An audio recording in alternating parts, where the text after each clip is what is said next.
அரசர் அக்பருக்கும் அவருடைய மகன் இளவரசருக்கும் ஆற்றுல குளிக்கணும்னு ரொம்ப ஆசை. அதனால என்ன செய்கிறாங்க, பீர்பாலை அழைச்சிட்டு எல்லாரும் ஆற்றுல குளிக்க போகிறாங்க.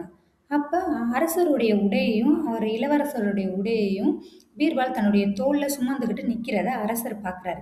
இதை பார்த்துக்கிட்டு இருந்த அரசர் குளிச்சு முடிச்சுட்டு வந்ததுக்கப்புறம் சொல்கிறாரு, நீ எங்களுடைய உடையெல்லாம் சுமந்துக்கிட்டு நிற்கும்போது ஒரு கழுதை பொதி சுமந்தது மாதிரி இருந்துச்சு அப்படின்னு சொல்கிறாரு. இதை கேட்ட பீர்பால், அரசே நான் கழுதை மாதிரி ஒன்றும் பொதி சுமக்கலைன்னா கழுதைகளோட பொதியை தான் சுமந்தேன் அப்படின்னு சொல்கிறாரு.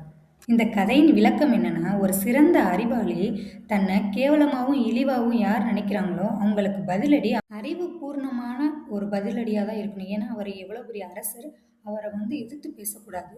ஆனால் அவர் செஞ்ச தப்பை அவருக்கு உணர்த்தணும் அப்படிங்கிறதுக்காக பீர்பால் இப்படி ஒரு நுணுக்கமான விஷயத்தை வெளிப்படுத்தியிருக்காரு. இது அரசருக்கும் புரியும்.